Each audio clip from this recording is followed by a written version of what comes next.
Ministro do Ensino Superior, Ciência e Cultura, José Honório da Costa Pereira Jerônimo, terça-feira, halou entrevista ICUS ao jornalista Cira. Foi participa em cerimônia de atribuição certificação para estudante Faculdade de Engenharia, Ciência e Tecnologia, HERA. E em entrevista ICUS nessa contribuição saudosa União para o setor educação. Ministro José Honório agradece ao governo do Japão e ao Osaka Gas Foundation na que atribui bolsa de estudo para Timor-Leste em Grunulu e a Faculdade de Engenharia, Ciência e Tecnologia. Eu ainda agradeço ao governo do Japão, ao Osaka Gas Foundation, que atribui bolsa de estudo para Timor-Leste em Grunulu e a Faculdade de Engenharia.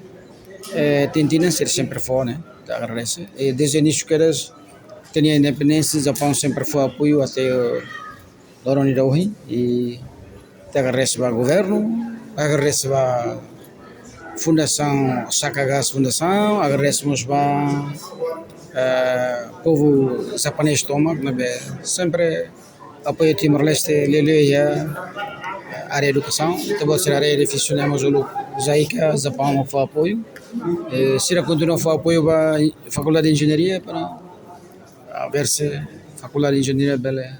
Além de ministro José Honório Dehan Conaba, jornalista na Inualu, acesso a NT a linha parte, continua a coordenar o secretário de Estado de Comunicação Social, Espírito Dias Jiménez.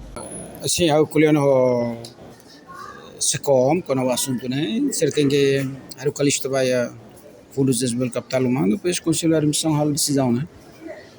Agora a lista vaga lá para depende da SECOMs, mas se a escola, se a retão do Fundos de Desenvolvimento Capital Humanos, se tem que continuar a escola. Significado do governo aí? Governo lá depende da SECOM, se a localista não vai o Fundos de Desenvolvimento Capital Humano para pela decisão.